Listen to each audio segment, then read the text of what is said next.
Quería agradecer a la librería y a la asistencia en Clave de Libros, pues el que haya organizado este evento. Ya lo hablamos hace un par de meses y bueno, lo han incluido en su web y todo esto. Muy agradecido, ¿no? ¿Quién es Salviano de Marsella? Pues es un clásico, una fuente clásica, ¿no? Lo que sabemos de ese momento histórico y de los movimientos vagáudicos, revolucionarios, pues depende en gran medida de él. Él es el único que los apoya. De todos los demás historiadores de la o cronistas de la época, todos lo condenan, todos los presentan pues, como movimientos de bandidos, insurgencias criminales, y él no. Él explica que los vagaudas tienen una razón y un motivo, y que ese motivo es noble, es elevado. Es decir, que los que están corruptos, los que están perdidos, es el poder romano y el poder de la Iglesia, que los mete en el mismo saco, ¿no? Con bastante inteligencia. Salviano, él era monje en el monasterio de Lerins, él era monje. Él formaba parte de un monasterio que había en la desembocadura del río este que desemboca allí en Marsella. Y bueno, pues esto, la portada es como es las islas estas. El edificio no es el que él vivió, porque en el siglo VIII el edificio donde él vivió y escribió fue destruido por los musulmanes. Esto es una torre, un castillo del siglo XIV aparentemente, o sea, muy posterior. Hay que tener en cuenta que la Edad Media son 1000 años, ¿no? Entonces desde que empieza hasta ya casi acaba, pues ha pasado mucho tiempo y lo que vemos es diferente, ¿no? Bueno, pues decía que es fuente historiográfica decisiva y el único que apoya a los vagaudas, y es integrante del monacato cristiano revolucionario, que también más exactamente sería cenobitismo, porque monacato viene de la palabra monos, que es uno. En los orígenes del cristianismo los monjes estaban aislados, de ahí la palabra monjes monos, el que vive aislado. Pero con el paso del tiempo, como eso era no cristiano, porque el cristianismo es una idea de la sociabilidad, de la convivencia, del afecto, entonces se cambia la expresión monje por cenobio, ya cenobio, que es una palabra griega que significa vida en común. Por lo tanto es más correcto decir cenobitismo cristiano revolucionario, pero como la palabra monje se ha impuesto, pues yo la uso un poco por rutina, ¿no? Porque si empleas el término cenobitismo, bueno, la gente dice eso que es, ¿no? Cuando los dos son de origen griego, monos es uno y cenobio es común, ¿no? Ese es el asunto, ¿no? Quiero decir que cuando José Francisco me dijo que quería traducir a Salviano, me quedé atónito, ¿no? Porque, no sé, me produjo una impresión muy rara, ¿no? Tardé como en asimilarlo como un mes, ¿no? Cuando me dijo, sí, estoy traduciendo a Salviano de Marsella. Claro, no del latín, ¿no? Él lo ha traducido desde una versión que es en inglés, ¿no?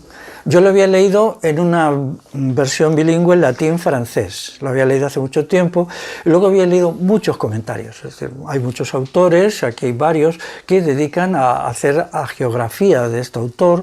Hoy autores no son leídos, están olvidados de hace 30 o 40 años.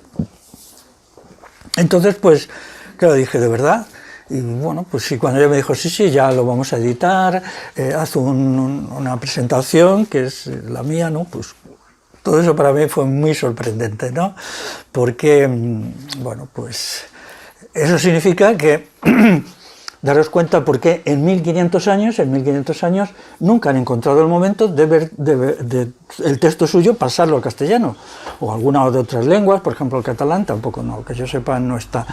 Puede ser que lo hayan traducido en los últimos 2 o 3 años, no lo he mirado, pero creo que no, cuando yo lo estuve buscando no estaba, ¿no? Me tuve que contentar con la versión en francés. Entonces, ¿por qué? La pregunta es ¿por qué?, ¿no? Cuando es un clásico, ¿no? Es, pues, quizá pues, el equivalente que pudo ser Polibio en el siglo II antes de nuestra era, que él es la principal fuente de la conquista de Hispania por los romanos, pues Polibio es una fuente decisiva, ¿no?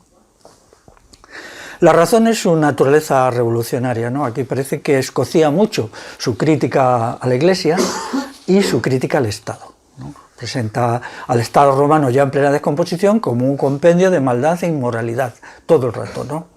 Luego veremos que Salviano tiene muchos puntos débiles, ¿no? Yo a veces lo he hablado con José Francisco, es decir, él es un hombre que tiene una trayectoria también sorprendente, de eso sabe él más que yo, luego podrás decir alguna cosita, ¿no? Una vez que escribe sobre el gobierno de Dios, que la palabra, todos le citan con el título en latín, que es De Gubernatione Dei. De Gubernatione Dei. Lo que él quiere decir con esto es que frente al dominio del mal, el gobierno del mal, que es el gobierno romano, hay que establecer el gobierno de Dios. Y eso es lo que hacen los bagaudas. Esto es muy curioso y muy importante para entender la propia revolución bagauda. Es decir, aquí hay un conflicto entre la maldad, representada por el Estado romano, y la idea de Dios en el mundo, que es los bagaudas, que eran movimientos revolucionarios.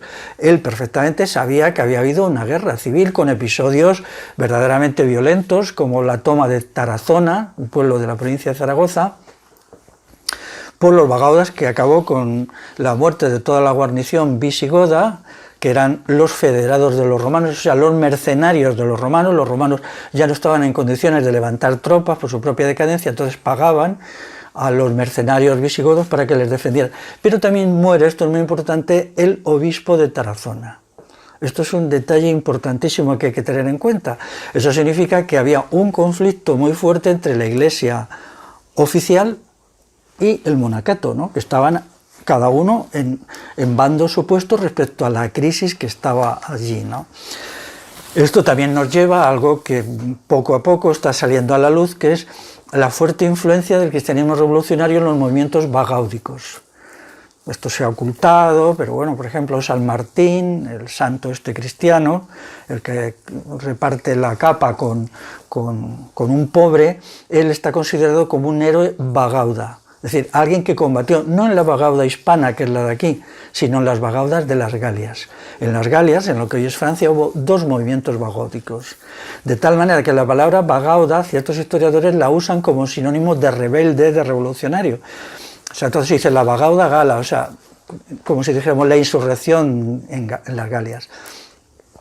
Sobre el origen de la palabra, pues hay dos versiones, unos que la consideran proveniente del galo, de una lengua celta que es el galo, que significa combatiente, pero sin embargo cuando yo he presentado este libro en el País Vasco, siempre sale gente que te dice que no, que eso se traduce a través del euskera y significa como estado de guerra o situación de guerra, a partir de gu, baga, u, que es la palabra para combatiente en euskera, ¿no? Entonces, cuando alguna gente que domina bien el euskera me ha presentado, es como un término aglutinado, pues yo entiendo que tiene un origen vascónico, ¿no? Allí. Entonces, bueno, pues esto es la intrahistoria, ¿no? El cristianismo, pues es un movimiento revolucionario. Y entonces la Iglesia es una institución no cristiana, no voy a decir anticristiana, como me gusta decir, para no molestar a la gente, pero vamos, obviamente cuando incluso se pueden coger los evangelios y estudiar comparativamente y se ve que son dos cosmovisiones diferenciadas, ¿no? El cristianismo surge en Palestina en el siglo I de nuestra era, dentro de los grandes movimientos revolucionarios que hubo siempre en Palestina, por ejemplo los esenios, incluso los celotes, aunque los celotes no tenían un proyecto de transformación social, podemos decir que eran simplemente patriotas judíos, mientras que los esenios sí tenían un proyecto de sociedad. Y la Iglesia surge en el siglo IV a partir de la presión del emperador Constantino, que construye en el Concilio de Nicea un aparato religioso que sustituyera al decadente del paganismo. El paganismo estaba totalmente desacreditado, entonces el emperador pensó que ganándose a la gente más corrupta de la llamada movimiento cristiano de la época, pues crea algo que aquello lo dirigió en realidad el emperador Constantino, que ni siquiera estaba bautizado, es decir, entre bastidores, basándose en el obispo, ¿cómo se llamaba este hombre? El obispo que era Eusebio de Cesarea. Eusebio de Cesarea, pero el otro, el que era de aquí, era Osio, obispo de Córdoba. Él más o menos estaba entre bastidores y iba diciendo lo que había que hacer, ¿no? Entonces, yo no soy creyente, hace muchos años, claro, pero entiendo que me sitúo en lo que se llama el cristianismo cultural. Es decir, el cristianismo ha hecho una aportación enorme a la cultura europea, es parte sustantiva, entonces nosotros, o yo al menos, acepto las aportaciones tan importantes que ha hecho el cristianismo a la cultura de Europa, a la cultura europea, ¿no?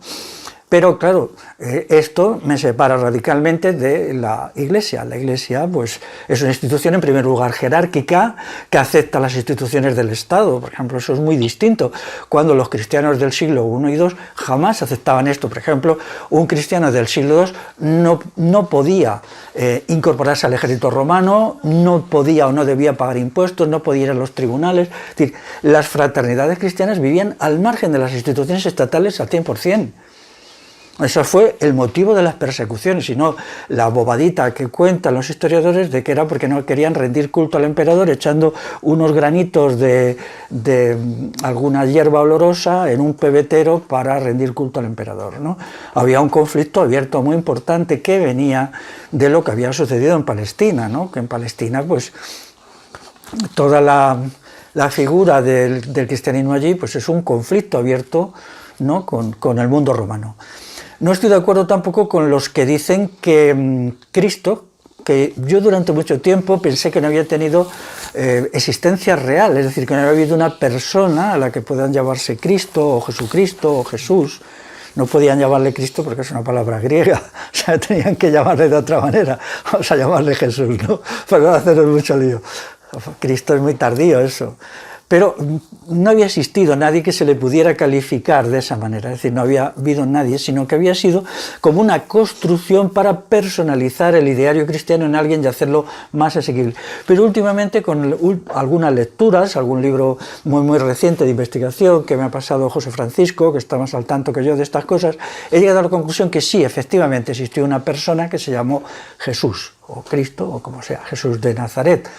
En realidad tampoco era Jesús de Nazaret, sino Jesús el Nazareo. El Nazareo es una de las sectas revolucionarias de allí, un movimiento revolucionario como estaban los esenios, los nazareos, no de Nazaret de un pueblo, que entonces no existía. Es que todo esto es laberíntico, claro, son cosas que pasaron hace 2000 años, ¿no? Los nazareos eran una corriente resistente. Estaban los esenios, los nazareos, los bautistas, muchos, ¿no? O sea, porque Palestina era un lugar en ebullición, estaba constantemente en ebullición. Y de todos estos movimientos, el único que sobrevive al siglo I es los cristianos, porque toman una decisión estratégicamente inteligente, que es no sumarse al levantamiento general judío del año 70-71, porque ellos comprenden que era imposible vencer al poder de Roma. Entonces dicen, no participamos, los esenios participan y los matan a todos, los bautistas, todos, entonces ellos no. Tenían un proyecto mucho más a largo plazo, comprendían que Roma era militarmente invencible, lo cual es de sentido común, ¿no? Entonces lo que hacen es expandirse por todo el imperio y conseguir, ¿no?, un apoyo muy fuerte, pero por siglos de trabajo, ¿no? Ellos empiezan en el siglo I y no es hasta el siglo III cuando todavía consiguen el 10% de la población. Bueno, por lo tanto, quienes dicen que Cristo o Jesús es un maestro de moral, por ejemplo, eso suele gente que ha estado pues en la masonería tiene a Cristo como un personaje aceptable, ¿no? Pues yo creo que es eso y mucho más, es un revolucionario que tiene un conflicto moral, un conflicto político y le matan, ya está. Como en Palestina entonces era muy normal, prácticamente cada semana mataban a alguno como él, es decir, la gente que crucificaban y tal, los romanos, era continuo, porque Palestina era como una olla en ebullición donde había problemas continuamente, ¿no?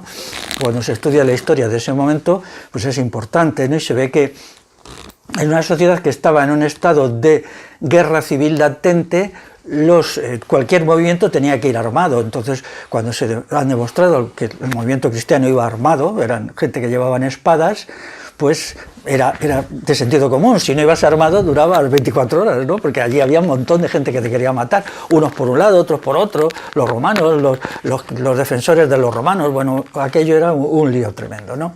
Entonces esa es la génesis del cristianismo. Luego ya suceden las persecuciones y aparece luego el movimiento puro del cristianismo, que es este sector del monacato, que está enfrentado con la Iglesia. Aquí tenemos un enfrentamiento entre Salviano y San Agustín. Por ejemplo, San Agustín es el ala oficialista. San Agustín, que actúa en el norte de África, mientras que Salviano apoya a los bagaudas. San Agustín condena el mismo movimiento en el norte de África. Lo que pasa es que allí no se llamaban bagaudas, se llamaban los circunceliones, milites Christi o donatistas, pero eran lo mismo. Es decir, si nosotros estudiamos el programa de los revolucionarios norteafricanos y lo comparamos con el programa bagáudico de la bagauda hispana o vascona y de la bagauda gala, es lo mismo, es los mismos movimientos en situaciones geográficas, históricas distintas, nada más, ¿no? Y claro, San Agustín, que era obispo de Hipona, daros cuenta, obispo de Hipona, el mismo que el obispo de Tarazona, que acaba muerto en la batalla que hay en Tarazona, ¿no? ¿Esto qué significa? Que hay una escisión entre la Iglesia y el cristianismo. El cristianismo está con el monacato y la Iglesia está con el Estado romano, con un Estado que se desintegra, ¿no? La ciudad de Dios, que es la obra cumbre de San Agustín, lo que te viene a decir es, en un momento en que todo es un día, San Agustín dice, tranquilos, Dios nos cuida, los caminos de Dios no pueden ser comprendidos, suceda lo que suceda, aunque el imperio se derrumbe, la Iglesia saldrá adelante. Mientras que Salviano piensa lo contrario, ¿no? Que estupendo que se vaya a hacer puñetas y que entonces lo que surja es un movimiento revolucionario nuevo. Pero luego veremos que Salviano no está a la altura de las circunstancias. Él, cuando acaba este libro, pues luego ya hace algunas cartas, ¿no? Tienen algunas, pero él desaparece del escenario, aunque parece que vivió bastante tiempo, ¿no? Todavía después, ¿no? Es decir, él no se suma a los movimientos complejos que hay en la época. Entonces, todos estos avatares hay que explicarlos para comprender lo que sucedió, ¿no? Lo que sucedió allí. Entonces, Salviano, claro, en el texto suyo, él no da el salto a una explicación suficientemente desarrollada del programa de la Revolución Bagauda. O sea, se queda a medias. No hace una explicación coherente, ¿no? Cuando él lo podía saber, porque de hecho él escribe en presente. El movimiento bagaudíaco aquí, que sucede sobre todo en Navarra, en la parte sur-oeste de Navarra, se da entre el año 441 y 454. Es una guerra de 13 años. Tiene varios episodios. Y creemos que el libro suyo pues se acaba de escribir hacia el año 450, o sea, él está escribiendo en presente, está refiriéndose a algo que realmente está sucediendo.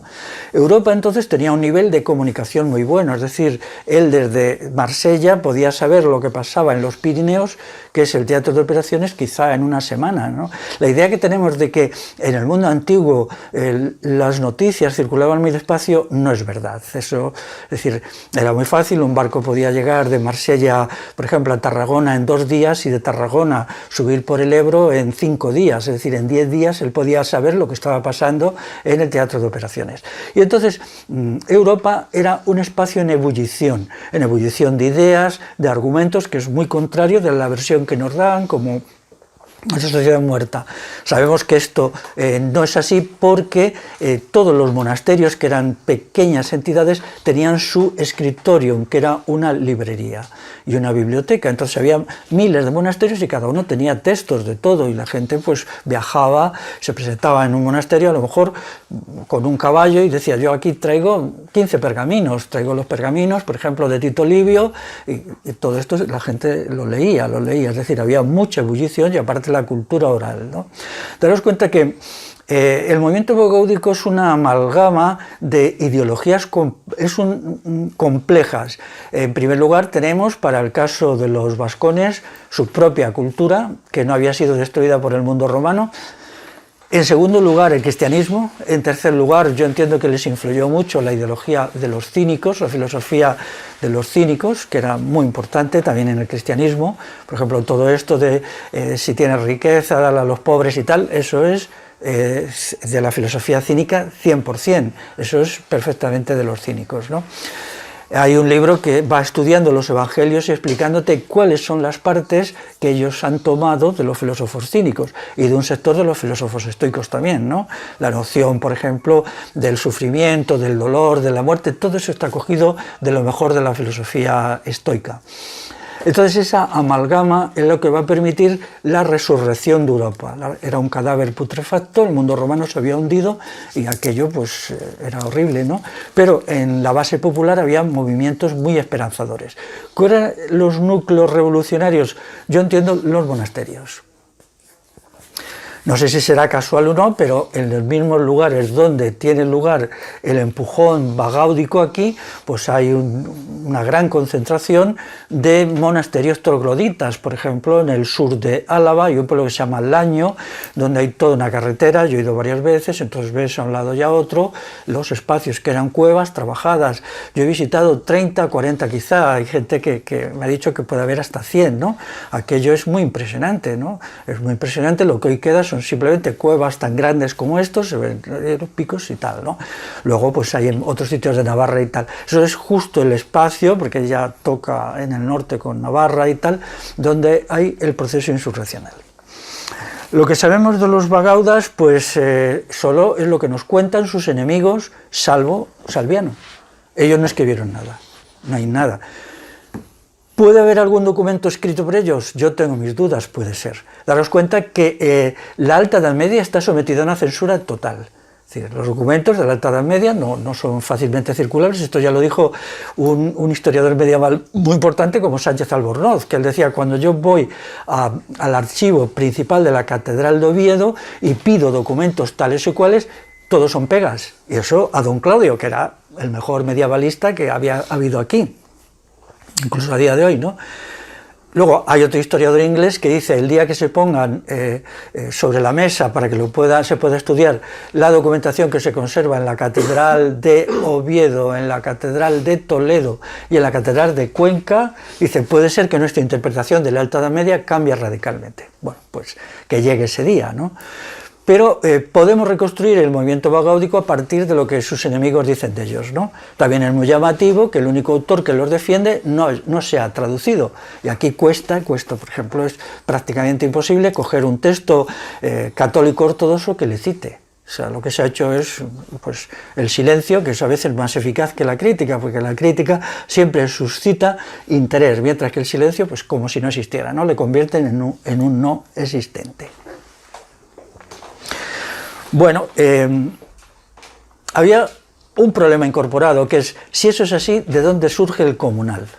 ¿No? Ese es el problema gordo, ¿no? Porque claro, lo comunal es aquí la espinita, ¿no? Todavía tenemos un 13% de la tierra en el país es comunal, 7 millones de hectáreas, ¿no? Entonces, ¿cómo se explica eso? Alejandro Nieto, el estudioso que todavía vive, que es profesor catedrático en la Universidad Complutense, él dijo: no puede existir con anterioridad al hundimiento de Roma porque la noción de propiedad comunal no es compatible con el derecho romano. Sentido común, ¿no? Luego, no puede ser del periodo visigodo porque el libro de leyes de los visigodos, el Foro Juzgo, no incluye nada sobre el comunal, cuando es su recompilación, es como su código legal, no es como, es su código no legal, ¿no? Entonces, eso nos acotaba que tenía que ser entre el siglo V y el siglo X cuando hubiera surgido el comunal. Y la única explicación que tenía el asunto es a partir del movimiento bagauda, ¿no? Pero se necesitaba una pirueta más, que son los fueros de Sobrarbe. Siento que todo esto sea tan complicado, pero es que es así de complicada, la historia es así. Sobrarbe es una comarca del Pirineo de Huesca, y entonces allí hay unos misteriosos fueros que nadie ha leído, pero que todo el mundo cita, ¿no? Que son lo más, ¿no? La palabra fuero no significa solo texto escrito, puede significar también ley, norma jurídica, ¿no? Todos los fueros de Sobrarbe solo pueden explicarse a partir de que allí sucedió algo muy importante en algún momento muy oscuro de la Alta Edad Media que dejó marcado a todo el Pirineo, dejó marcado por la reverencia hacia los fueros de Sobrarbe que no existen. Entonces eso es lo que me permitió a mí replantearme la cuestión de otra manera, porque yo había leído a Salviano hacía 25 años y bueno, estaba bien informado del movimiento bagáudico, pero me creía la versión que dieron las autoridades romanas sobre que el movimiento había sido vencido. Bueno, pues han sido vencidos, ¿no? Ya está, porque hay un acta un documento en el año 454 que dice el movimiento ha sido destruido. Los Bagaudas han sido destruidos, vencidos. Entonces tardé mucho tiempo en pensar que eso quizá no podía ser así, o no podría ser así, o no debería ser así, ¿no? Entonces, ¿cómo se construye el asunto? Pues a partir del programa de la Revolución Bagauda sobre la base de su actuación, que ya la conocemos mucho mejor porque hay que explicar el comunal, las instituciones asamblearias de gobierno, la eliminación del derecho romano y la sustitución por el derecho consuetudinario y otra serie de medidas que explican lo que sucedió. Fue hace solo 4 años cuando yo hilé todo esto y me atreví a dar el paso de relacionar la Revolución Bagauda con la construcción de la sociedad comunal aquí. Entonces todo este laberinto, pues claro, bueno, yo tengo publicados 2 artículos relativamente largos sobre el tema en web del País Vasco. Si ponéis mi nombre y ponéis Bagaudas probablemente salgan. Yo hace ya mucho que no, como las webs van y vienen, pues vete a saber, ¿no? Entonces, en las condiciones actuales, si nosotros leemos a Salviano, pues podemos leerlo como fuente de investigación y de datos históricos. En segundo lugar, como tratado de filosofía moral. En tercer lugar, como análisis político. En cuarto lugar, como referencia para entender nuestra propia historia. Estas son las 4 lecturas que se pueden hacer, ¿no? Pero aclararnos no nos va a aclarar mucho, porque él mismo se queda un poco corto. Él no es una persona que digamos, se quiera mojar demasiado. A veces ciertas cuestiones te das cuenta que echa un poquito para atrás, ¿no? Tú que hiciste la traducción, ¿no? Te das cuenta que él a veces retrocede, ¿no? Le asusta. Quizá incluso pues él recibiera amenazas, recibiera sanciones, no sabemos, ¿no? Daros cuenta que toda Europa está hundida en el caos, ¿no? Los germanos, por ejemplo, un error muy grande que él tiene es la confianza en los pueblos germánicos. Dice, el mundo romano está muerto, pero los germanos van a regenerarlo. Pero vamos a ver, señor Salviano, que los germanos llevan ya cooperando con el Imperio Romano hace 3 siglos, que una parte muy importante de los últimos emperadores eran germanos, muchos de ellos por eso se llamaban no sé qué germánico, o sea, que hacían referencia a su origen. Y luego él mismo no podía ignorar que la fuerza de choque militar principal contra los bagaudas eran los mercenarios germánicos pagados por Roma, ¿no? Y no los propios romanos, que ya no eran capaces ni de tener ejércitos propios, ¿no? Este asunto me parece un poquito, incluso por su parte, sucio, ¿no? Porque él no sabía eso, claro que lo tenía que saber. Por ejemplo, el documento en donde se dice que los bagaudas han sido vencidos lo firma un general visigodo llamado Fredegario. Es el que firma diciendo, los hemos vencido. Entonces él tenía que saber eso, ¿no? En el año 454, que, bueno, pues no entiendo este asunto, ¿no? Porque, vamos a ver, en una situación de caos como este, si nos ponemos en el lugar de Salviano, podemos comprender que él quería buscar algo a lo que agarrarse, y ese algo eran los pueblos germanos. Es decir, él no tenía verdadera confianza en que de dentro de la sociedad romana surgieran fuerzas transformadoras. Entonces se monta una película, por decirlo, no, una novela, para confiar en que de fuera unos pueblos muy potentes demográficamente iban a regenerar la sociedad, ¿no? Él sabía perfectamente, por ejemplo, que los visigodos, que eran los que entraron en la península ibérica y tal, estaban totalmente romanizados, ya no tenían su propia lengua gótica, la habían perdido, hablaban latín, sus costumbres eran propias y eran indiferenciables. Sin embargo, en el libro hace una distinción entre romanos y germanos que ni siquiera existía ya en ningún lado, en las Galias tampoco, ¿no? Pero la mente humana en situaciones extremas, en situaciones límites, tiende a buscar una solución, digamos, para decir, bueno, con todo no está todo perdido, porque aquello lo que parecía era el caos. Él había visto ya que la primera bagauda gala, que en el siglo III había sido completamente exterminada, y él quizás se plantease, si los primeros bagaudas galos que se sublevaron en el centro de lo que hoy es Francia fueron exterminados, a los hispanos tampoco les va a ir mucho mejor, ¿no? Entonces todas estas cosas se hicieron, ¿no? Esto es muy parecido a por ejemplo, cómo yo he estado reflexionando mucho, lo explico en un momento, ¿por qué se deifica a Jesucristo? ¿Cuándo se convierte a Jesucristo en Dios? ¿Y por qué? Inicialmente, los primeros cristianos no creían que Jesucristo fuera Dios. Mesías. Los ebionitas, el Mesías solo significaba personaje humano, caudillo militar, jefe político militar, lo que quieras, pero no. La traducción exacta de Mesías es eso, o dirigente, ¿no? Pues esto se realiza, que lo hace sobre todo San Pablo. Antes de él, los cristianos no creían que Cristo fuera Dios. No creían, creían solo un hombre, nada más, ¿no? Bueno, hay un momento en que la presión represiva de los romanos es tan fuerte que había que infundir a las debilitadas comunidades cristianas la idea de que el futuro estaba asegurado porque su fundador era parte de la divinidad, un personaje divinizado. Entonces lo que hace San Pablo es introducir esto para que cundiera un poco el ánimo entre grupos muy dispersos y muy débiles en la época. En los tiempos de San Pablo el cristianismo era muy poquita cosa, ¿no? Entonces Salviano hace lo mismo con los germanos, se busca un sujeto histórico transformador que son los germanos. Esa es la única explicación, porque los datos son tan abrumadores en contra de su tesis que yo no puedo entender que un hombre culto e inteligente meta la pata de esta manera, ¿no? Entonces, pues esto es pero, claro, es muy importante el trabajo que él hace de magnificación, ¿no? Porque otros no lo hacen. Aquí tenemos, que nos viene cerca también, el contrario es Idacio, un cronista, que es lusitano. Toda su crónica es un ataque permanente a los bagaudas, bandidos, delincuentes, tal, ¿no? O sea, lo que pasa es que Idacio da los datos cronológicos. Tal año hacen esto, tal año hacen esto, mientras que Salviano no hace un juicio político-moral. Él no da datos, ni siquiera emplea una sola vez la expresión Hispania, ni Galia. Eso es una reflexión en última instancia, no una crónica, ¿no? Entonces, bueno, con todo esto tenemos que reconstruir, ¿no? Pero claro, hay un hecho también muy importante, ¿no? Que es ya a partir del siglo VI hay una cuestión sorprendente, que es el conflicto permanente entre los vascones y el reino visigodo de Toledo. Que esto, que está bastante bien documentado, nadie ha querido ver. Es decir, ¿por qué el reino visigodo de Toledo se pasa 250 años combatiendo a los vascones? ¿Cuál era el problema? ¿Era un problema puramente étnico, que unos eran vascones y otros eran godos, o había otra cuestión de fondo, ¿no?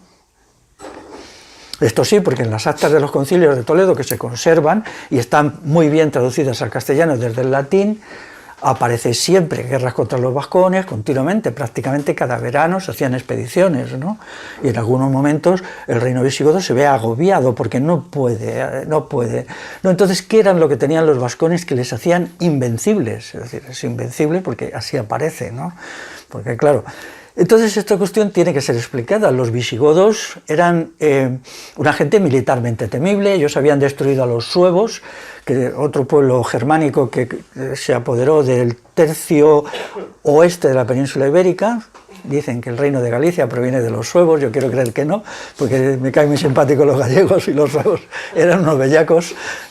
Y también derrotaron a los bizantinos en lo que hoy es el sureste peninsular, ¿no? Entonces, ¿por qué esta gente que militarmente era tan potente no consiguen? Mi explicación es muy simple. Los vascones ya no eran una etnia, eran una forma de organización política, económica, social, cultural superior. Y es eso lo que les permite soportar el enfrentamiento permanente con el reino de Toledo, ¿no? Es más, ellos consiguen luego sobrellevar otro enfrentamiento aún más grave, que es con Carlomagno, en la batalla de Roncesvalles, que ahora ya no se enseña nada en los colegios, pero nos lo presentaban como una escaramuza, ¿no es verdad? Fue la destrucción de la plana mayor de la oficialidad de Carlomagno, es decir, el imperio carolingio se derrumba 20 años después porque la gente que tenía a Carlomagno para gobernar su imperio murió en Roncesvalles, eso es la explicación, ¿no? Entonces, que un pueblo insignificante que ocupaba pues poquita cosa pudiera vencer a las dos potencias militares más importantes de Europa en la Alta Edad Media, necesita explicarse a partir de que su organización política, económica, cultural era muy eficaz. muy eficaz, porque si no, no hubieran podido, ¿no? Atacados por el norte y atacados por el sur. Luego sucede lo mismo con el Islam. El Islam es el que está más cerca de acabar con los logros de la revolución altomedieval, pero la derrota en el siglo X en Simancas, que es una derrota histórica, que está a punto allí de morir incluso el califa Abderramán III, bueno, tan a punto que le salvan su guardia personal in extremis, ¿no? Todo su ejército muere allí en Simancas, con las milicias concejiles de Navarra y castellanas, pues necesita una explicación. Bueno, de todo esto, lo importante es el origen del comunal, cómo explicarlo, el origen del derecho consuetudinario. No casualmente, en el País Vasco no se emplea el término derecho consuetudinario, sino derecho pirenaico.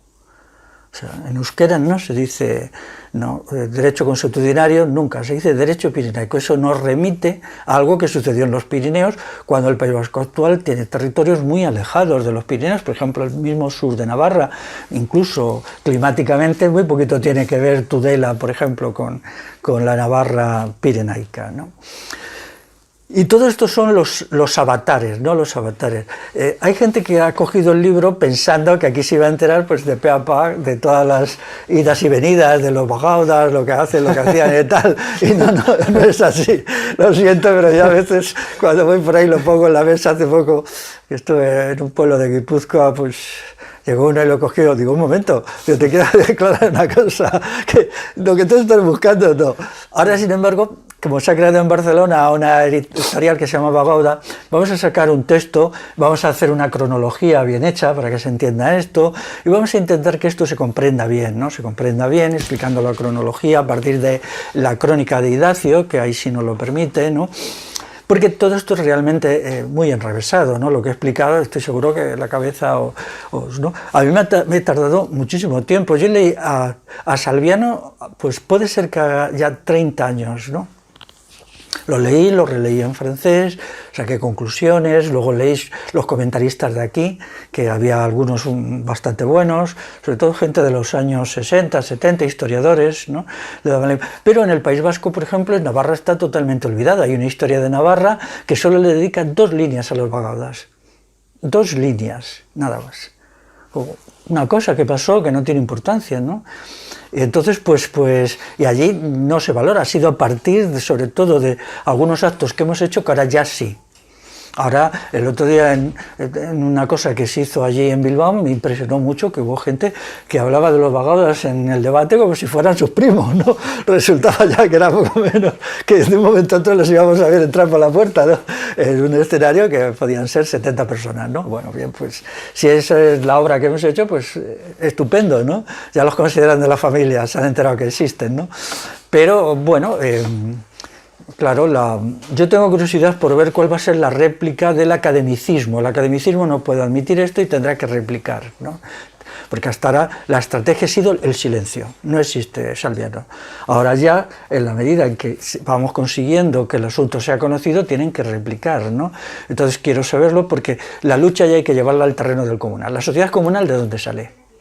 Sencillamente. ¿Cómo se derrumba el derecho romano? Por ejemplo, la matrilinealidad del País Vasco, que es la no existencia de mecanismos de opresión de las mujeres, que es uno de los pilares del derecho romano. El derecho romano es patriarcal per se. El pater familia, si es que es, vamos, como los emperadores, ¿no? Sin embargo, ¿cómo desaparece eso? Es un problema muy grave, ¿no? Solo puede desaparecer si el derecho romano desaparece. Y si un derecho desaparece es porque las estructuras políticas y sociales que lo sustentan han desaparecido, ni más ni menos, ¿no? Porque mientras existan van a mantener el derecho suyo, ¿no? Entonces, este asunto, claro, ahora ya durante un tiempo la gente que defiende la matrilinealidad ha estado a la defensiva, pero ahora se ha publicado un libro de Mari Carmen Basterrechea, que es el motivo por el que yo he ido al País Vasco la semana pasada, donde lo defiende. Pero el libro ese no entra en de qué manera se constituye un tipo de derecho que no incluye el patriarcado, que es el asunto de la matrilinealidad, ¿no? porque eso es imposible con el derecho romano. Bueno, entonces pues quedamos a la espera de los próximos acontecimientos, porque todo es un argumentar, ¿no? Ellos argumentan, nosotros contraargumentamos, ellos vuelven a argumentar y es así, ¿no? Entonces espero que, sobre todo también porque la idea de comunal sí ha penetrado fuerte allí, ¿no? Se están publicando bastantes artículos, yo no leo euskera y los de euskera no puedo decir, pero por lo que me cuentan los amigos de allí, y algunos en castellano, pues allí ya es muy fuerte toda la presión que se está haciendo y se ha comprendido por fin que el comunal es un modelo de sociedad, por fin, y no simplemente unos bienes compartidos, porque esto no es... Joder, es que es un cachondeo, es un escándalo eso que se entienda como unos bienes, cuando de hecho la idea de bienes y riqueza material es rechazada por el cristianismo y por los filósofos cínicos y por lo mejor de la filosofía estoica. Luego entonces si alguien piensa en términos de riqueza material es que no ha entendido nada de qué es la sociedad comunal. La sociedad comunal es otra manera de vivir y otra manera de ser, no un sistema de riqueza, ¿no? Como la gente cree. Y bueno, ahora ya sí. Y entonces se ha dado un paso más por un texto que me enviaron, que es que los fundamentos básicos de la sociedad comunal pueden servir como elemento de transformación de nuestra sociedad, de nuestra sociedad. Es decir, es una propuesta transformadora para el presente, no algo del pasado. Eso ha sido hace unos días, con unas cositas que me han enviado, un programa, vamos. Entonces, bueno, si esto fuera así, pues nada, el mérito es de Salviano. ¿Qué le iba a decir al buen señor que 1500 años después iba a tener tanta vitalidad, ¿no? Pero todos estos líos, ¿no? Porque, claro, allí, por ejemplo, en el asunto de la matrilinealidad, el combate a esa muerte, yo asistí a una reunión donde yo propuse, bueno, ha llegado el momento de entrar a un choque con el feminismo de Estado de aquí del País Vasco que niega la teoría de la matrilinealidad.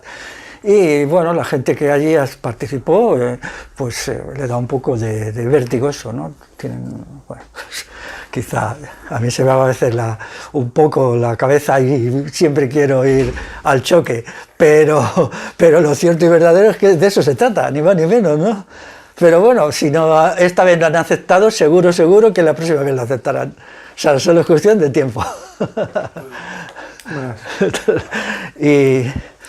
Y nada, esto es, para mí es muy importante, y ya acabo con esto, es decir, mi idea fundamental es la unión entre tradición y revolución. Las ideologías decimonónicas obreristas negaban el pasado rotundamente. Ellos solo querían el proyecto de la modernidad, y eso es monstruoso. La modernidad sin el pasado es puro fascismo. Igual que el pasado sin el futuro es reacción, ¿no? Entonces esa síntesis entre tradición y revolución es lo que yo he trabajado siempre, ¿no? No dejar que todas estas cuestiones se queden como análisis histórico y cosas de museo, sino que nos sirvan para poder transformar la sociedad actual. O sea, en una contribución, porque yo parto que nuestros antepasados eran al menos tan inteligentes como nosotros y se enfrentaron a problemas y les dieron soluciones. Y tenemos mucho que aprender de ellos, en contra de la teoría de la modernidad, por ejemplo, de Marx, que ellos hacen tabula rasa de todo, ¿no? De todo. O sea, todo lo del pasado no les importa, no les interesa, como si la humanidad en el pasado fuera una colección de idiotas que no entendían nada y de catetos y de gente impresentable, cuando realmente no está demostrado que seamos nosotros más listos que ellos. Quizá ellos supieran hacer cosas muy valiosas y muy respetables, ¿no? Entonces ahí está la cuestión, ¿no? Por ejemplo, claro, Navarra ahora está el lío. ¿Con quién están los navarros? ¿Con los reyes de Navarra como hasta ahora o con los bagaudas? O sea, ¿entendéis? Aquí hay un conflicto y se mete por medio del euskera. Los bagaudas usaban el euskera, los reyes de Navarra nunca lo usaron. No hay ni un solo documento del Estado de Navarra escrito en euskera, ni uno solo. Y entonces, cuando les queremos pisar un poco los callos a los estatistas de allí, les sacamos esa historia. Y hay una lucha muy fuerte, ¿no? Quiere decir que tengo la impresión que el primero que dijo que el reino de Navarra no tenía el euskera como lengua propia fui yo. Y entonces esto hay que relacionarlo con los análisis de Humboldt, el famoso este señor naturalista del siglo XVIII, que le hace un estudio muy curioso sobre el euskera. Estuvo allí y lo aprendió. Y entonces hace un dictamen muy bonito que dice: el euskera no es una lengua adecuada para tratar con estructuras verticales sociales. ¿Lo habéis entendido, no? Entonces, claro, si todo reino, todo Estado es una estructura vertical, es lógico que cuando se crea el Estado de Navarra en el siglo X no usen el euskera, sino lo que ellos llaman romance navarro-aragonés, que eso es, bueno, a ver si... Bueno, daros cuenta toda la complejidad del asunto, pero ahí queda y acabo ya.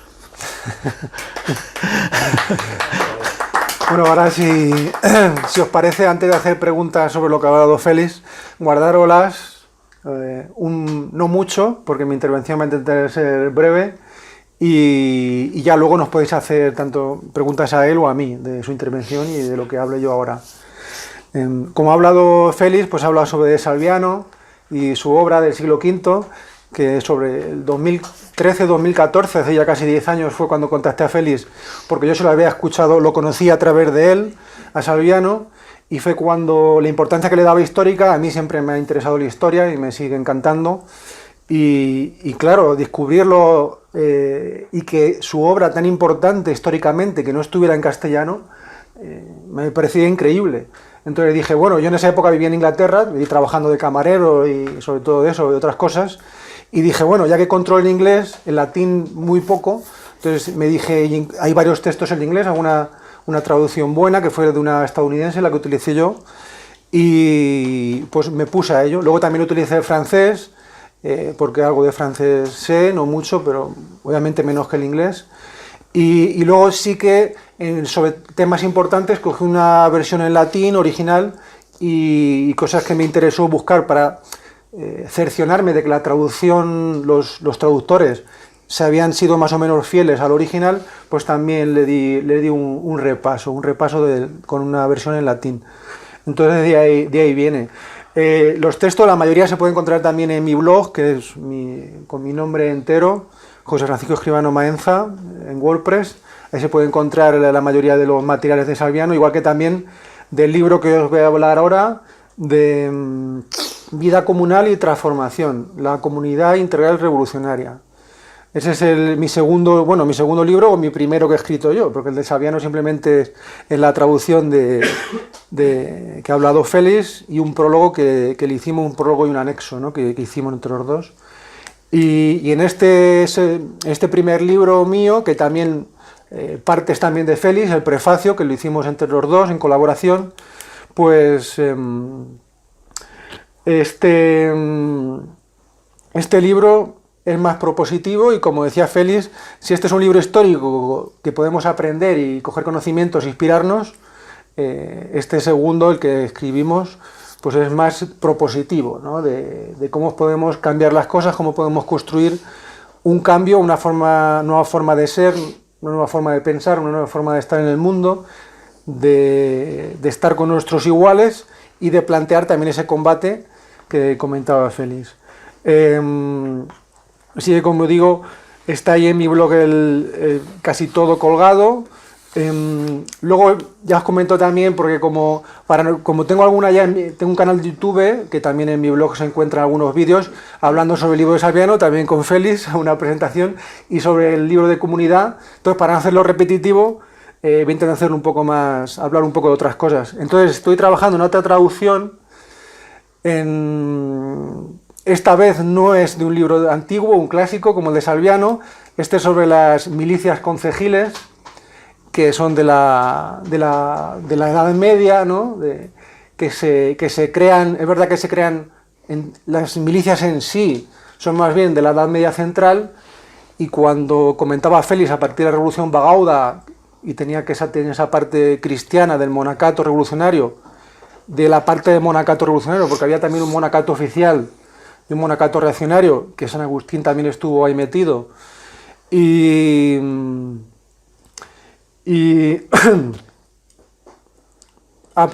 entonces, digamos que estas realidades políticas, económicas, sociales, productivas, de eliminación de la esclavitud, de igualdad entre hombres y mujeres, de sintonía con la naturaleza, ¿no? De querer vivir de otra manera, lejos de la opresión del Estado, pues esas realidades, como comentaba Félix, que se crean entre el siglo V y el siglo VIII, podemos decir, como dice Félix, en ese contexto de defensa de los poderes visigodo y el poder franco, pues es cuando se crean esas realidades de comunal, de autodefensa, y luego nosotros, por desgracia, como en toda esa época que dice Félix, los documentos que hay se ocultan y se siguen ocultando, que esto es un crimen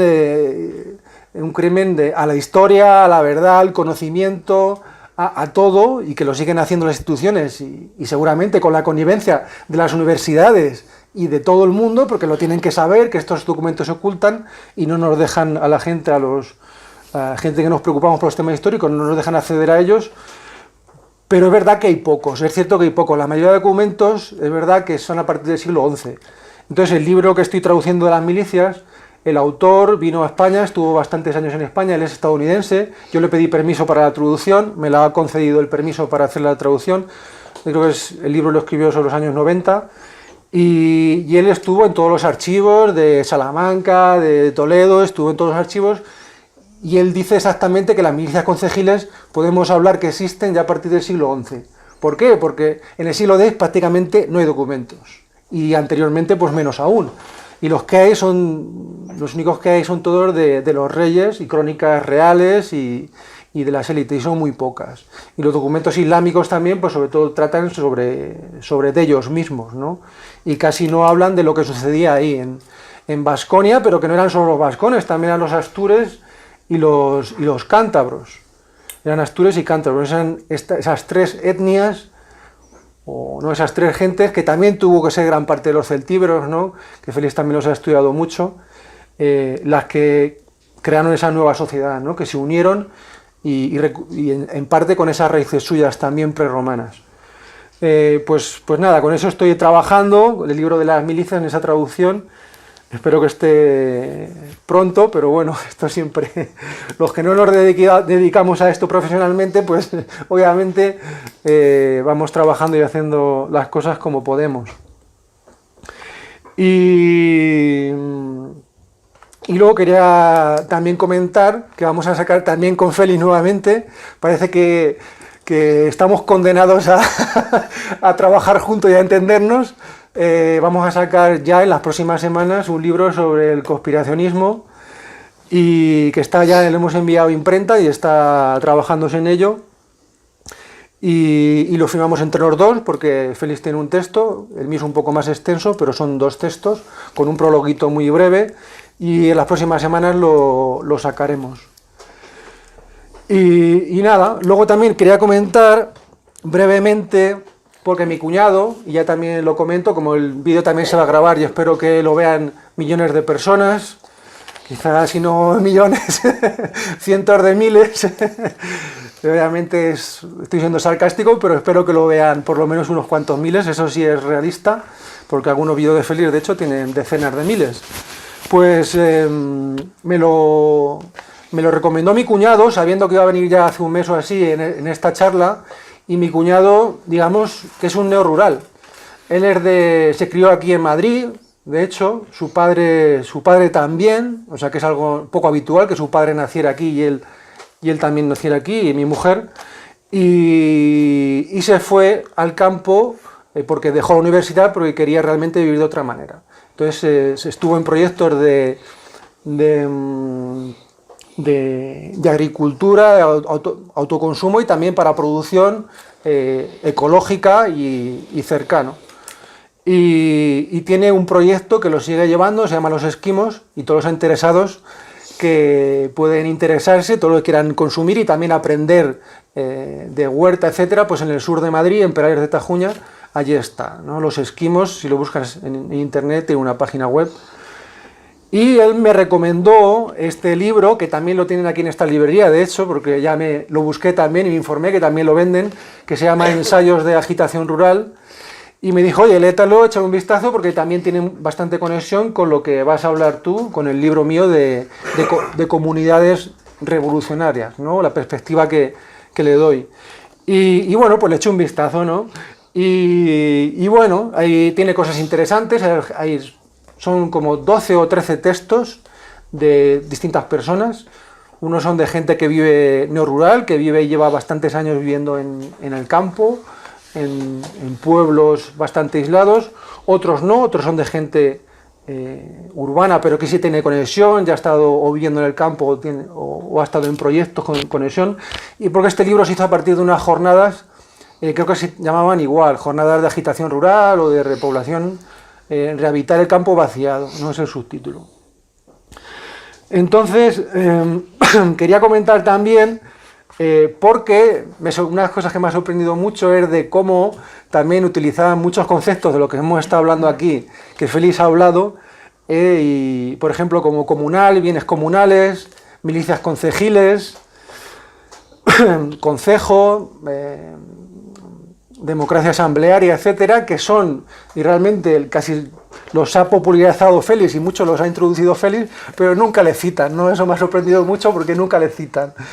Y claro, eso es un poco curioso, pero bueno, lo importante es que estos términos también se vaya conociendo, vaya llegando a la gente, porque al final nos pueden servir para aprender de nuestra historia, para saber que las cosas no siempre han sido así.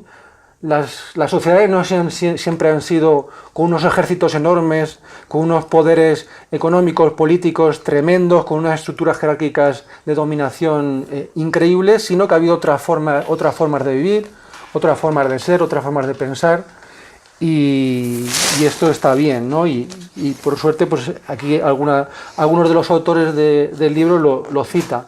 De hecho, quiero decir que uno de ellos incluso utiliza el término comunidades integrales. Tampoco me cita, que yo creo que lo ha cogido de mí, porque ya en mi blog en 2021, hace ya 2 años, 1 año y medio, ya colgué el proyecto para las comunidades integrales, ya gratuitamente, que ahí se puede coger. O sea, y algunas ideas creo que las ha cogido de ahí, pero bueno, tampoco es obligatorio que nos citen, ¿no? Pero por lo menos que nuestras ideas, si es para bien, pues que se vayan propagando, porque entonces significará algo positivo. Y bueno, sí quiero decir que es verdad que las religiones políticas es uno de los problemas de casi todos los autores, por no decir todos, que hay bastantes carencias, porque si no superamos, como el libro de Félix que vamos a sacar, el del conspiracionismo, si no es una religión política actual, que ahora está muy en auge, pero muchas otras, ¿no? Feminismo, multiculturalismo, etcétera, hay un montón, ecologismo. Pues si no superamos estas ideologías del poder, estas religiones políticas, pues poco vamos a hacer, ¿no? Pero bueno, también, como digo, el libro tiene cosas positivas. Luego, también, quiero decir, la historia es importante entender la historia. Si no la entendemos, el libro pues tiene bastantes carencias en ese sentido, de casi todos los autores. Y es importante, hay que hacer ahí un esfuerzo reflexivo que bueno, Félix y yo intentamos hacer, intentamos aportar nuestro granito de arena. Y luego también quería hacer un comentario sobre el colapsismo, que creo que quizás Salviano también peca un poco de eso, ya aprovechando que hemos hablado de él, Salviano, del colapsismo, y que ahora está bastante de moda porque vemos que las crisis que están viniendo, ¿no? Por todos lados. Hay colapsistas en el tema del petróleo, ¿no? Bastante famosos, bastante conocidos. Pero luego otros hablan del sentido económico, en sentido político. ¿Qué me refiero con esto del colapsismo? Pues gente que nos intenta decir que, bueno, que va a venir el colapso, que se acerca, que va a ser prácticamente inevitable, pero que después, de una forma, digamos, mágica, porque nunca explican cómo, que todo será mejor, ¿no? Casi que se va a acabar esto, el sistema se va a ir abajo solo y que no hay que hacer mucha cosa y que luego ya todo será mejor, se podrá reconstruir. Pues bueno, en realidad, pues obviamente, y ya aprovecho para conectarlo con el libro de comunidades, pues realmente no. Yo creo que hay que trabajar mucho, plantear las propuestas y ponerlas en la práctica también, esa conjunción de lo teórico y lo práctico, que es lo necesario para poder cambiar las cosas y presentar una alternativa, porque los poderes, y eso nos enseña la historia, los poderes no se van simplemente. O sea, si por ejemplo cuando cae el Imperio Romano que habla Félix en el siglo V, pues los visigodos ya estaban ahí y les sustituyen. Pero que las propias ciudades, muchas de las élites, lo que eran en la ciudad, por ejemplo, véase Mérida o César Augusta, que era Zaragoza, cualquier otra, las élites, que era sobre todo luego fueron el obispo, se hizo ya élite política, élite religiosa y élite incluso militar en muchos casos, continuaron en muchas ciudades que no desaparecieron, como fue por ejemplo Segóbriga, que está aquí al lado en Cuenca, al lado de mi tierra, pues esa desapareció, pero en otras ciudades no, y continuaron esas élites. Entonces, si a las élites no se les tumba, mágicamente no van a desaparecer. Y si no son las mismas que continúan en el sitio, vendrán otras de fuera y ocuparán su lugar. Por tanto, no hay una solución mágica, sino tiene que ser la propia gente que construya alternativas políticas, económicas, morales, intelectuales, culturales, etcétera, para sustituir la sociedad, ¿no? Un tipo de sociedad jerárquica y totalitaria por otro tipo de sociedad horizontal, comunal, etcétera. Bueno, también por comentar el libro que hemos comentado antes, pues propuestas eran muy pobres, quizás lo más pobre también era en propuestas. Y como digo, mi libro de vida comunal y transformación, la comunidad integral revolucionaria, pues es una propuesta que yo intento hacer. Es verdad que es un tipo de propuesta porque yo también lo intenté en la práctica, luego al final no salió el de formar una comunidad, pero es un proyecto que siempre lo tengo ahí, yo creo, y luego según las circunstancias personales, pero por supuesto no he renegado a que pueda formar una comunidad en un futuro, y es una perspectiva, digamos la segunda parte del libro, que es la segunda mitad, es la perspectiva que yo planteo según lo que yo considero, pero es totalmente abierta y lo explico así y lo propongo así. Es más común un tipo de propuesta que está abierta a que cada persona tenga incluso su propia propuesta, y para que se forme la comunidad y la gente de forma igualitaria, no en libertad, decida qué tipo de comunidad quiere formar o qué tipo de forma de vida quiere plantear, porque como le explico, la revolución y la forma, digamos, comunal de vida y de pensar, de vivir, de sentir, es muy variada. Era muy variada, como decía Félix, en la Palestina del siglo I, como los esenios tenían una idea, y luego aparecieron, digamos, los cristianos como una rama de los esenios, ¿no?, que planteaban otra forma un poco distinta. Dentro de los esenios también había muchas formas, y hay muchas maneras, ¿no? Se puede plantear de una manera cooperativa, que se tenga lo comunal más lo productivo, pues una huerta, el ganado, o en la ciudad pues una empresa puede ser de carpintería, por ejemplo, que se tenga de forma comunal y se comparta, y luego no se comparta otros aspectos de la vida. Pero mi propuesta, digamos, es una, ¿no?, de una bastante ambiciosa, por así decirlo, ¿no? Porque yo creo que las cosas hay que plantearlas de verdad, ¿no?, en serio. Que no quiere decir que no traes en serio, pero en este caso mi propuesta era realmente de combate, de transformación muy ambiciosa. Pero como digo, puede servir para cualquier otra forma de entender las cosas, pero que pueda aprovechar ideas, porque creo que aporto bastantes temas. Y por comentar algunos, pues el tema de la autoconstrucción personal, que la apunto, el tema de la familia, la idea del amor, del espíritu de comunidad. Como sin recuperar esto estamos perdidos. Como ya digo, no hace falta vivir en comunidad, pero es que en nuestro propio barrio, en nuestro propio pueblo, si no recuperamos ese espíritu de familiar, de intergeneracional, de vida real, que la sociedad vamos en sentido contrario. Pues si nos dejamos llevar y no combatimos y no plantamos cara a eso, estamos perdidos. Porque obviamente vamos a ser siempre seres atomizados que dependan totalmente de las instituciones, que son las que le delegan todo, y entonces no hay ningún tipo de tejido asociativo, tejido natural, tejido humano realmente, y al final pues vamos a ser esclavos robotizados prácticamente, que ya casi como estamos ya la mayoría, pero incluso más, ¿no? Entonces, para ponerse a ello, para intentar recuperar esa humanidad, esa sociabilidad, pues por lo menos ya plantearlo, intentar hacer algo para oponernos a ello y construir una dirección contraria, ya cualquier cosa es súper bienvenida. Luego la idea de combate también lo trato, ¿no?, y algunos aspectos más. De la educación también, la importancia, ¿no?, de los niños, la crianza, en un momento que es crítico en cuanto a la demografía, perdón, que los pueblos peninsulares se está colapsando la demografía, es una catástrofe quizá la más importante. Ya Félix también tiene un libro solamente dedicado a eso, que está muy, muy bien, es imprescindible, por eso ya lo dejo a la gente que lo pueda leer.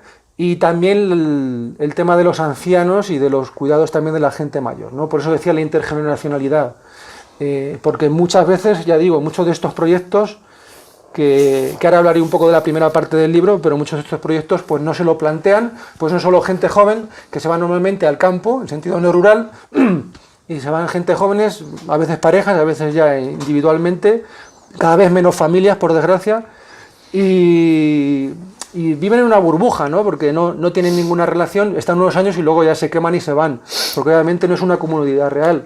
Una comunidad real pues está formado por lo que es la vida, ¿no? Por la gente que nace, crecemos, nos educamos, nos formamos, nos hacemos personas con una forma de ser y una cosmovisión específica también con nuestro contexto, y luego pues también cuando va acabando nuestra vida pues también tenemos que estar dentro de la sociedad, del colectivo, ¿no? Si no, como ahora que nos aparcan ahí a que se mueran ahí abandonados pues en las residencias, que a veces ni les visitan la familia, ¿no? Y ese es el final trágico de la gente de la modernidad, ¿no? Es muy triste, pero está siendo así y cada vez va a ser más.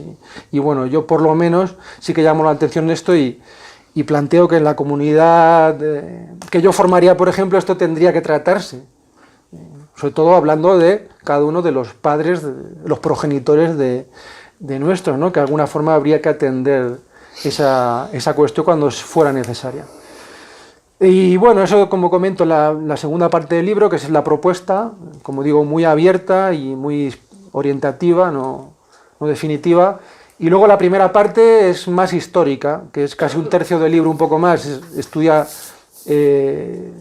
ejemplos históricos que nos inspiren. Uno es el cristianismo primitivo, otro también hablo un poco de los Vagaudas, hablo de los esenios, que me gustó mucho, ¿no? Descubrirlos y estudiarlos, los esenios, también los documentos originales, que por suerte hay una traducción bastante reciente de un tal Florentino, no me acuerdo el apellido, que hizo una recopilación de todos los textos esenios, los manuscritos que se encontraron al lado del Mar Muerto, y está muy accesible y es muy interesante, ¿no? Porque mucha gente luego habla de estos temas y ni siquiera ha leído ni los textos originales, ni siquiera luego los clásicos que hablan de ellos de la época, ¿no? Como Flavio Josefo, por ejemplo. Entonces para entenderlos hay que realmente intentar por el máximo material que haya de ellos, pues conocerlo, claro. Y luego también de los donatistas que ha hablado Félix también, y los Cincurcillones, que son los únicos cristianos los únicos cristianos que realmente se enfrentan al Estado, a Roma, con las armas. Son los únicos. Quizás sí, al principio tenían esa idea y se enfrentaron un poco, pero como dice Félix, luego ya en el año 70, que es cuando hay la guerra de los judíos, ¿no? De los pueblos judíos muy diversos contra Roma, que es esos 2 años, ¿no? 2 años y algo dura, pues ahí los cristianos son inteligentes estratégicamente, no combaten y por eso sobreviven, ¿no? Y los esenios pues son exterminados, son extinguidos, y muchos más. Muchos otras corrientes y grupos, ¿no? Dentro de los judíos son exterminados. Pero luego, más adelante, los donatistas, los circuncellones, movimientos del norte de África, de lo que era Numidia, pues se enfrentan la parte de Túnez, algo de Marruecos también, una parte de Argelia, pues se enfrentan al poder romano. Y, como decía Félix, yo creo, Donato yo ya tengo varias referencias de que el propio Donato, de donde viene el nombre del donatismo, estuvo en la península ibérica, y yo creo que los Vagaudas también se inspiran, y el propio Donato está demostrado que estuvo en la península ibérica, que hubo una influencia definitiva en los Vagaudas. Y yo creo que eso fue clave, y a partir de ahí hay que entenderlo. Bueno, como digo, hablo de esta parte histórica en la primera parte del libro porque nos puede servir de inspiración ver que en el pasado, en muchas épocas distintas, desde los pueblos prerromanos, como Félix tiene un libro y bastantes vídeos sobre los celtíberos, un curso también sobre los celtíberos, pues por ejemplo los celtíberos hace casi 30 siglos o más, desde que aparecieron, pues desde los celtíberos hasta el cristianismo hasta hace 20 siglos, hasta la Edad Media hace 15, 10 siglos, incluso en los propios pueblos, que incluso hoy en día, como ha comentado Félix muchas veces, y bueno, y en el propio libro que os comentaba antes también aparece, pues la mitad del territorio hoy de Navarra, la mitad es comunal. Hoy en día, con el Estado, ¿no?, que aparte que le han robado un montón, pues hoy en día, entonces para entender eso, por qué existe el comunal en el presente, esa cantidad tan grande, en Navarra, pero en otros sitios también, en la propia Cuenca o aquí en Madrid, hay aún. Es verdad que está súper desnaturalizado y no es el comunal real, pero ha llegado hasta el presente. Entonces, para entender todas estas realidades, pues es importante hacer ese esfuerzo reflexivo y de entender la historia. Y nada, luego ya, para acabar, analizo un poco, que para esto me ayudó mucho Félix también, los movimientos no rurales, cómo comienzan en el siglo XIX, sobre todo, en lo que es el Nuevo Mundo, que se llamaba, esa gente que iba a Estados Unidos, esos grupos, desde religiosos hasta marxistas y libertarios, porque allí obviamente había tierra casi gratis o gratis en muchas ocasiones, cuando iban, ¿no?, ese movimiento hacia el oeste, que estaba en Estados Unidos, y entonces mucha gente se iba allí a formar comunidades no rurales. Y eso, digamos, podemos decir, es el origen, lo analizo un poquito, y luego también la península ibérica de las últimas décadas, que ese movimiento no rural que ha habido, de gente que se va del pueblo, o sea, de la ciudad al campo, y sobre todo que empezó un poco también después del movimiento hippie, podemos decir, un poco a partir de eso, lo analizo un poquito, y como ahora sobre todo también, más bien por desgracia diría yo, pues ya casi solo lo predominan las ecoaldeas, aparte de algún proyecto muy pequeñito y tal, que es muy loable y está muy bien, pero ahora mismo sobre todo son las ecoaldeas las que son más conocidas, y por desgracia pues las ecoaldeas tienen muchas cosas negativas, y así lo hablo así lo comento, ¿no?, lo analizamos en el libro. Así que ya he terminado. Espero que os haya entrado ganas de leerlo, y como digo, podéis encontrar también bastante material del libro en mi blog. Y ahora ya pues nos podéis hacer preguntas tanto a Félix sobre Salviano o a mí de lo que queráis. Yo quería preguntaros una cosa cuando habéis hablado de la falta de jerarquía en esas comunidades. Es una falta de jerarquía, no entiendo muy bien, porque para mí la jerarquía es como algo natural. Eso no significa ni que uno viva más ni que otro, pero la autoridad que da la jerarquía natural, a mí me parece que en la naturaleza y también en el ser humano es como algo normal. Entonces no sé muy bien qué queréis decir con la falta de jerarquía en esas comunidades. No sé si podéis explicarlo brevemente. Bueno, hay dos formas de organizar una sociedad. Uno es a partir de autoridades no designadas, es decir, que bueno, gente que tiene el poder porque lo impone por la fuerza. Y luego hay otras formas de organización de las sociedades que son de abajo arriba, que efectivamente también hay autoridades, pero esas autoridades responden ante la base popular, ¿no? Entonces, cuando nosotros decimos sin jerarquías, hay que entender sin jerarquías perpetuas. El sistema de democracia directa es un sistema de organización de las sociedades donde el poder no pertenece a una élite que se perpetúa, sino que es la propia comunidad la que va autogenerando autoridades, pero que cambian. El sistema de democracia directa está estudiado desde hace mucho. Por ejemplo, no hay más autoridad que la anual. Todos los cargos son anuales, entonces hay un sistema rotativo que es muy interesante y que todo esto se ha ocultado. Bueno, aquí pues algún día, no sé, quisiera explicar cómo se ha ocultado totalmente, no nuestra historia, sino el presente. Por ejemplo, yo estaba en Badajoz la semana pasada y me he quedado asombrado de la cantidad de comunal que hay en pueblos remotos de Badajoz y los sistemas de autogobierno tan democráticos y participativos que hay en muchos pueblos, contados por la gente de los pueblos que me lo iban contando y yo iba tomando nota la semana pasada, ¿no? Sin embargo, cualquier libro de historia de la ruralidad dice que allí todos son jornaleros famélicos, que se mueren de hambre. Todo esto es mentira. O sea, aquí se crea una historia que es falsa, ¿no? Cuando te dicen en mi pueblo hay 10.800 hectáreas de comunal, 10.800, era un pueblo de 2.000 personas, que para mí ha sido un descubrimiento también, ¿no? Tienes que ir a lo profundo de las sociedades para encontrar la verdad. una verdad que el texto escrito oculta. Por eso yo ahora tengo un conflicto con los libros enorme, pero enorme, enorme. Prácticamente estoy dejando de leer porque he llegado a la conclusión que es inútil leer, porque solo te cuentan mentiras y te ocultan la realidad, ¿no? Y tienes que ir allí a que te lo cuenten de gente que lo está viviendo día a día. Entonces, pues eso es, bueno, tendré que explicar, ¿no?, mi conflicto con los libros. ¿Y qué diferencia hay entre el derecho natural y el derecho común o derecho pirenaico? Aquí siempre ha habido derecho consuetudinario, es la palabra, ¿no? El derecho pirenaico es solo la versión local. Lo que el derecho común es, bueno, es una forma de derecho del Estado, que es anglosajón, ¿no? Mientras que aquí la herencia es el derecho romano, pues allí es el derecho común, ¿no? Pero el derecho común no se diferencia en nada. En Inglaterra el derecho común ha servido para crear el capitalismo inglés, que ha sido el más potente de todos, ¿no? Luego, entonces, esas distinciones no son reales, ¿no? Aquí el derecho consuetudinario es el derecho de la comunidad. Entonces, se realiza a partir de los organismos de autogobierno en función legislativa.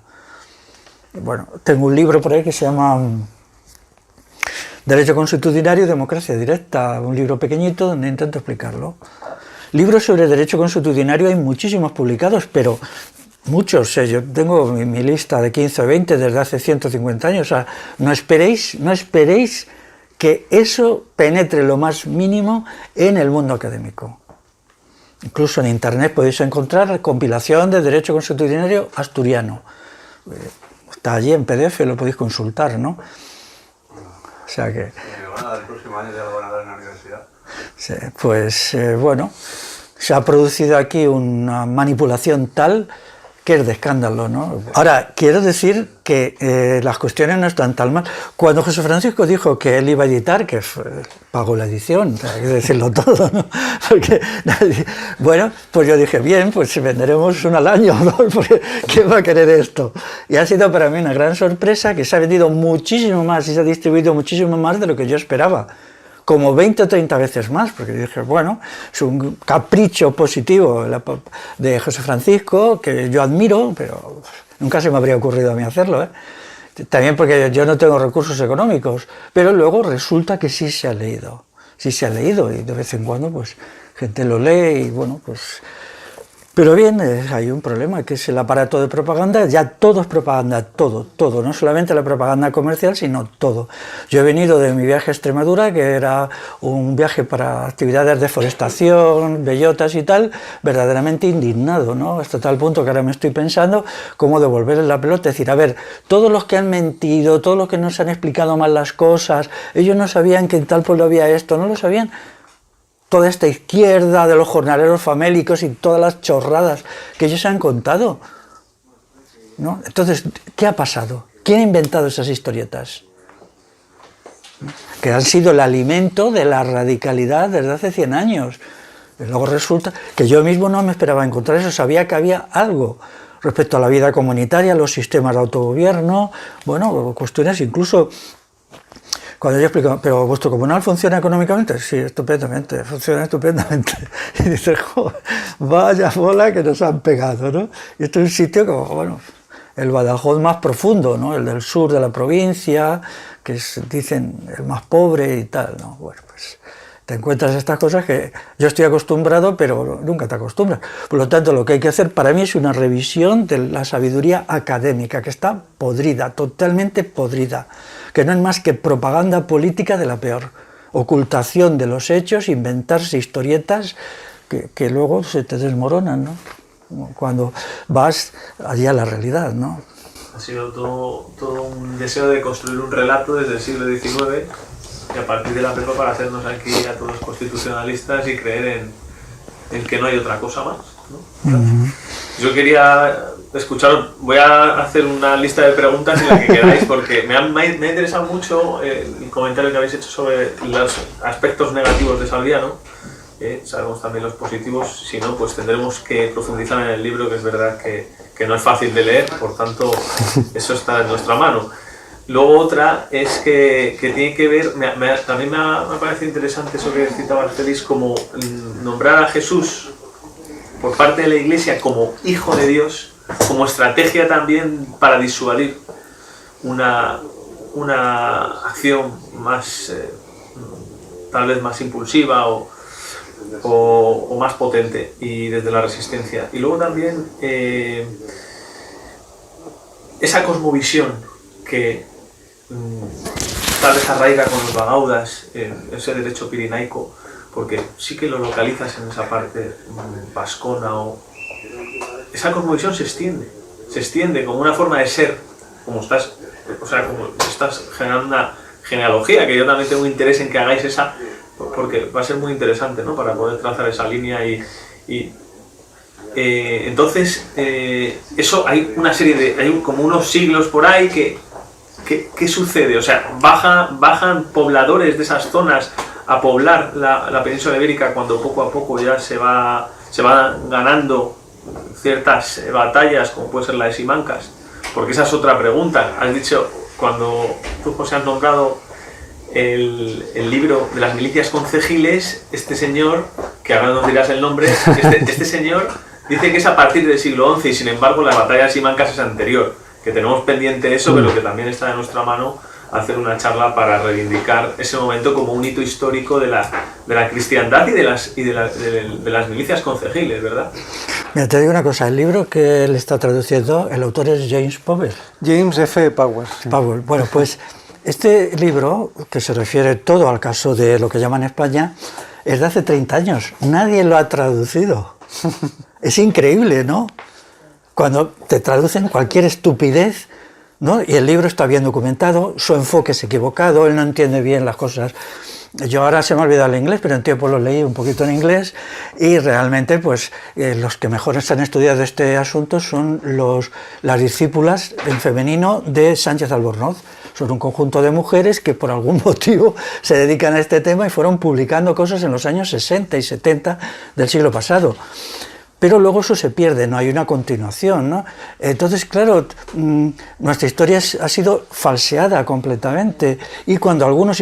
Lo mismo pasa con la obra de David Basberg, que es canadiense, sobre el comunal. O sea, aquí David Basberg viene, que ha muerto hace 3 años, dice: la historia de España no puede explicarse sin poner en primer lugar el comunal. Él tiene 2 libros y 2 artículos. Se fue de aquí. Yo entiendo que se fuera, porque y sin embargo, nadie se ha dado por enterado de eso, ¿no? Hemos sido una minoría de gente los que siempre estamos ahí enredando con Basberg, cuando, bueno, pues los datos que presenta son abrumadores. Entonces, pues a partir de aquí... Pero ahora, ¿qué sucede? Ahora el comunal está de moda, todo el mundo quiere ir de comunal, hasta los textos más absurdos te plantean el comunal. Ahora estamos asistiendo al proceso de falsificación del comunal, y por ahí yo no voy a pasar. Y ahora entramos en la fase de críticas y bofetadas a los que no plantean las cosas como son, sencillamente. Porque ya estoy leyendo algunas cositas, sobre todo en el País Vasco, textos que, bueno, es como siempre, ¿no? Si algo se sube arriba, surgen los falsificadores de siempre para llevar el agua a su molino y darnos una patada a los que llevamos 10 años hablando de eso, o 15 o 20, de todo saber, ¿no? Entonces ese asunto esta vez no va a pasar, y si va a pasar a través de un enfrentamiento muy fuerte, porque no tienen derecho, si quieren hablar de eso, que se informen bien. Hay un libro bastante funesto sobre el asunto, ¿no? Que te lo intentan equiparar a los bienes del Estado de tipo municipal, ¿no? Vamos a ver, no tenéis ni idea, joder, eso es una maniobra asquerosa, ¿no? Bueno, pero es así, ¿no? Siempre hay un movimiento, nosotros movemos ficha, el poder constituido mueve ficha, y ahí estamos en ese juego de acción y reacción, ¿no? Tenemos que aceptar que es así, punto. Y saber, porque es verdad que bueno, pues... Ahora hay una situación de vacío, no hay propuestas, no hay nada, y entonces pues la gente acude a lo que hay, a lo poquito que hay, que es estas cosas que hasta hace muy poco nadie tenía interés, ¿no? Los partidos políticos se han desmoronado, la izquierda se ha desmoronado, más organizativamente no, porque como funcionan por dinero no se desmoronan mientras les aporten, pero se han desmoronado en el terreno reflexivo e intelectivo, ahí sí. Ahí están completamente muertos, lo que ofrecen es nada, nada. Debates tontos todo el día en la televisión y punto, ¿no? Y eso es muy importante, por eso ahora es un gran momento, un momento muy interesante. Si lo sabemos aprovechar, pues podremos hacer historia. Si no lo sabemos aprovechar, pues nada, pues quedaremos como un accidente a olvidar, ¿no? Bueno, yo creo que cada uno tiene que pelear. Bueno, también hay que hacerlo colectivamente y es lo que pretende el movimiento de la Revolución Integral, que es, en definitiva, nosotros pues nos basamos en este movimiento, que es la voluntad de crear una comunidad actuante que arroje luz sobre todo lo que está pasando con la fusión entre el pasado y el futuro. O sea, la humanidad tiene que tener continuidad, ¿no? Hay la idea de que el futuro tiene que tener continuidad con el pasado, no puede haber una ruptura, como defiende la teoría del progreso, que dijeron, no, todo el pasado es basura, entonces vamos a construir la modernidad a partir de nada. Eso es monstruoso, porque no somos los primeros seres humanos, el Homo sapiens ya tiene 300.000 años, o sea, no hay ninguna razón para suponernos más inteligentes que los de hace 30.000 años, ¿no? Y entonces tenemos que ver eso, pero por supuesto no tenemos por qué adoptar una actitud servil. Nosotros, José Francisco y yo, ya hemos hablado alguna vez de los errores y defectos de Salviano, en privado y tal, fíjate, yo le he preguntado qué pasó luego con su biografía, porque él se esfuma, ¿no? Parece que vivió todavía 30 años después del libro, o 40, ¿no? Pero ya no hace nada que sea útil, ¿no? Lo cual para mí también es una crítica, porque en un momento que Europa estaba en ebullición, él se refugia en su monasterio y allí ve los toros desde la barrera, como se dice, eso está mal. O sea, joder, el que quería dar un ejemplo de filosofía moral tenía que ser en los hechos, no solamente en el libro, ¿no? Pero bueno, es lo que hay y nosotros quisimos hacer una lectura de lo positivo de su obra, pero sin ignorar lo negativo, ¿no? Entonces, pues, bueno, lo que él hace también sobre pues, el libro este del Powell que está traduciendo, pues es lo mismo, ¿no? Afortunadamente, David Basler, cuando escribe su libro sobre el comunal, lo hace en castellano. Están publicados por el Ministerio de Agricultura, los dos libros, ¿eh? Pero él no entiende de dónde sale eso. Él solo coge documentos del siglo XVI. En el siglo XVI, Castilla era mayoritariamente comunal. Vale, David, pero ¿por qué? Retroceden en el tiempo. ¿Cuándo empieza? Explícanos, ¿qué significa eso? ¿Qué significa eso? No te limites solo a contarnos pueblo a pueblo lo que hay, porque él va pueblo a pueblo diciendo tanto, ¿no? En el siglo XVI. Y rebate la teoría de que aquí los señores lo tenían toda la tierra, el clero, todo esto. Y dice, eso es mentira, eso no es verdad. Aquí solo hay que ver que la mayoría de la tierra y de los bienes productivos eran comunitarios, no era una sociedad comunal, con monarquía. Es verdad que había una monarquía, pero era una superestructura política con un poder limitado. Pero bueno, y de ahí se sacan conclusiones, claro. Ahora mismo ya esa modernidad rutilante, que todo va a salir a partir del momento cero de la historia, esa modernidad se ha desplomado, porque ¿qué tienen que ofrecer ahora la modernidad? A mí me recuerda mucho cuando los fascistas italianos dijeron, el movimiento nacional fascista va a crear una nueva humanidad, y empezaron a contar el tiempo desde él, es decir, desde que Mussolini llegó al poder, de tal manera que ya no era el año 1940, sino era el año 19 de la era fascista. O sea, hasta ese punto eran delirantes en su modernidad, ¿no?